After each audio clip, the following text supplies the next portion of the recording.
All right, so now, Dave Stahl was the fellow that the mayor had handle all of the pre-convention Right. stuff. I wasn't involved. I had been previously, and going back to that thing that I told you about the Dr. King situation. But this time, Dave had been appointed by the mayor to do it, and I was in Springfield doing the legislative stuff. So I can't tell you anything about that part of it. I can tell you then, though, that when I went into the delegation, some things about what happened on the floor of the convention that I think would not be known, or at least partially not known. One of them was that, again, this perception and reality thing. Where we were as the host delegation was in front of the podium, okay? Right. Well, right behind us was Wisconsin, and right here was California.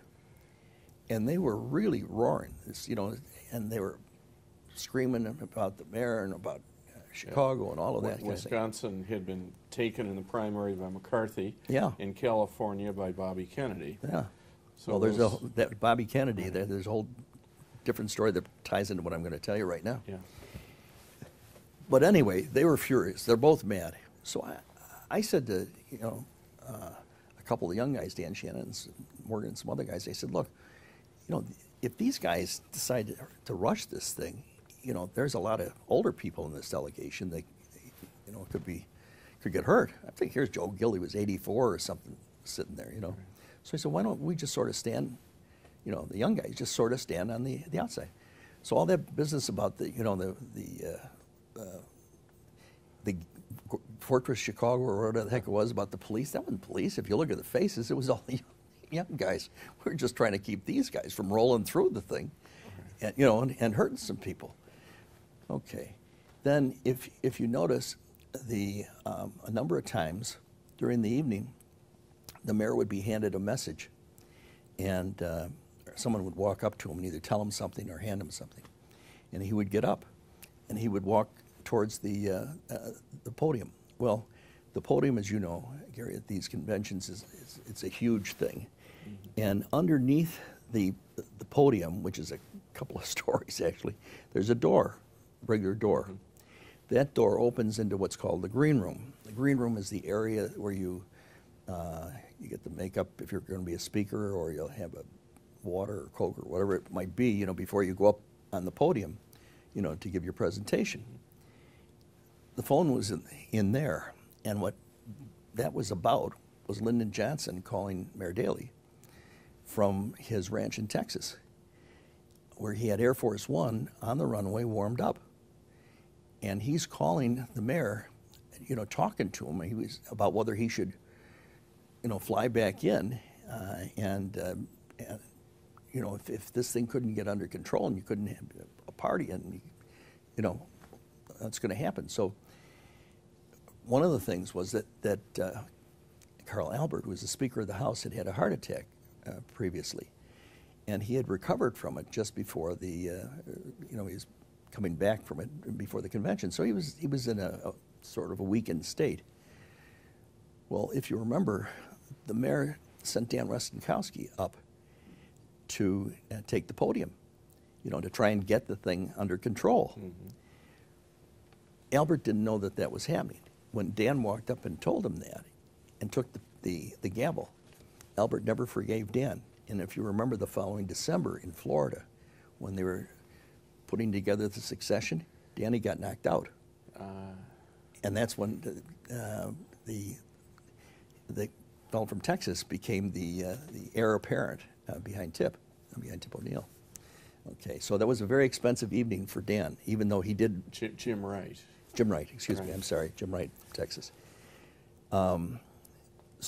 Okay. So now he's trying to get the thing into some semblance of order. And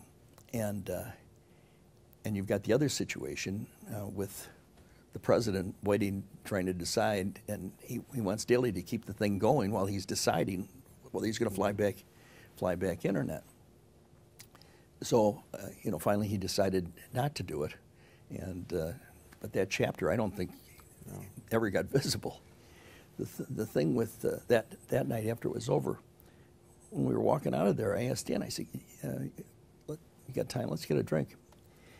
And he said, okay. So it was just the two of us, and I said, I've been around some of this stuff, but you've been around all of it. I don't get it. What the heck is going on? And this was about the Ribicoff thing in particular, and about some of the other things we talked about. And because what had happened on Sunday night before the convention, the Illinois delegation would always caucus. Mm-hmm. Nobody from outside was ever allowed into those caucuses. Okay, it was just Illinois, talking the Illinois business, and in those caucuses, the mayor was very, very precise about, the procedure, Robert's rule, showing respect for the body, kind of thing.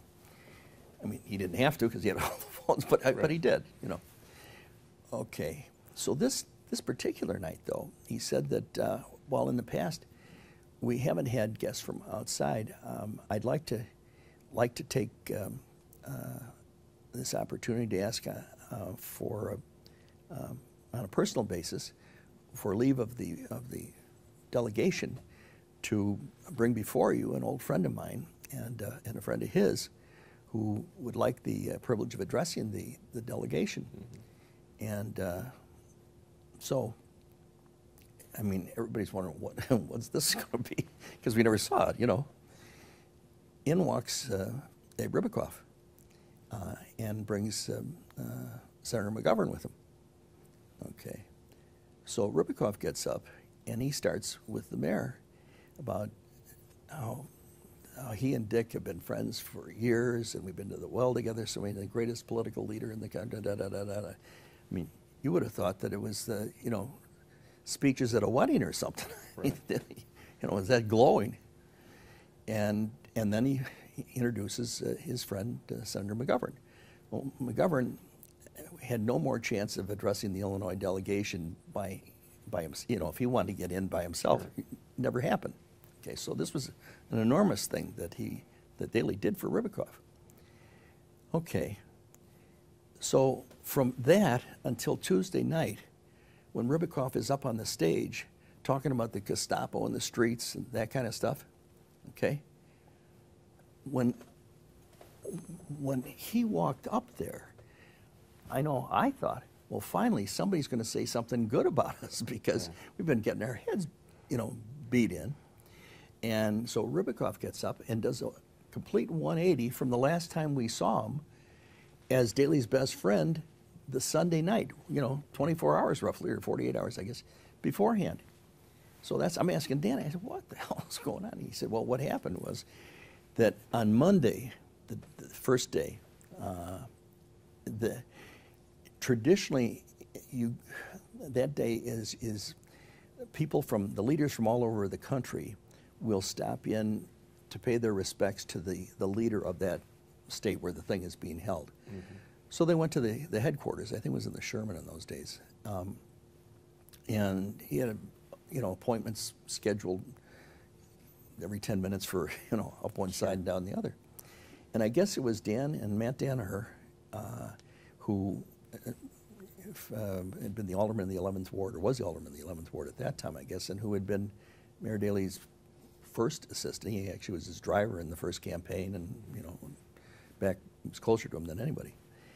I think the three of them were back in the back office. Mary Mullen, who you remember, Mary Jane Cara, she was the woman who ran the office, the office being the office of the Cook County Democratic Party. Mm-hmm. Okay.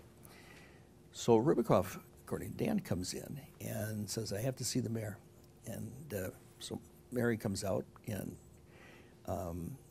he said, "How are you, Senator?" And I guess, so it's very nice, and he knew her and what have you. But he's telling her how critical it is. It's terribly important. I have to see him. It's life and death. Okay. She goes back in. So she tells the mayor that. So he says to Danny, he said, well, why don't you go out and talk to him, Dan? So Danny came out and talked to him. Dan goes back and he said, no, he really has to see you, according to him. So he said, all right, bring him in. So he brings him in. So what Dan said was that Ribicoff said to the mayor that he had to call Ted Kennedy. And Daley said, well, what do you mean? I'm not going to call Ted Kennedy. He said, after the sacrifice that family's made, you know, I mean, Jack and Bobby and you, and they have one son left with all of those other children and grandchildren and everything else, and you want me to put that kind of a burden on their family and on their mother and everything else? He said, I'm not going to do it. He said, well, you've got to do it. He said, no, you do it. I mean, you're in his cabinet. You're close to him. You're in Connecticut and Massachusetts, and you know you've known him for his whole life. You call him. He says, I can't. He said, the only one that he'll listen to and they'll listen to is you. And he said, you're trying to destroy me. That's why you won't do it. So the whole thing shifted from this Sunday night thing into Daley was trying to destroy Ribicoff because Daley wouldn't call Ted Kennedy, even though everybody in, you know, I mean, the argument that the mayor was making was as logical as it could possibly be. Sure, he would have been a good candidate, and, you know, but my God, you know. That was, as I remember, that was the day when there was a so-called Ted Kennedy boomlet. The people who had been for anyone except Humphrey were struggling to find another candidate than McCarthy, and so there was talk of and McGovern. You're right. Talk of Ted Kennedy at that point. Yeah. And so that must have been the framework for when this meeting occurred. Yeah. Well, it was the day before this Tuesday when Ribicoff stands up on the stage, and we're expecting our best friend, and instead, you know, he's done this year trying to destroy me. So he roars out of there, furious at Daley, you know, swearing and screaming and everything else. Okay. None of us know that, okay? Until he gets up there. Well, not until he gets up there, and then he gets up there and does what he does. The word that Daley used to use all the time was faker. It really was faker. That guy's a faker. I was around him in a lot of different kind of situations, and he got mad at me too, you know. But I mean, I got dumped 5 times, but that's another story. Right. but you know, as sure as I'm sitting here, unless there's a lip reader that can prove it's wrong, I bet that's exactly what he said that night. He was furious at him, no doubt about that. And the face, the clenched hand, the whole thing, absolutely. But all of us were, if you looked at a broader picture of the thing, because we didn't know, you know, what the heck had happened, and our best friend had just, you know, double-crossed us in the thing. So those are some of the things that took place, you know, in terms of this whole atmosphere about the convention that, you know, weren't visible publicly. And I also thought that one of the most telling things was the interview when Walter Cronkite and Mayor Daley sat head-to-head for the interview before the convention. Daley annihilated him as far as the arguments were concerned, if you remember that interview.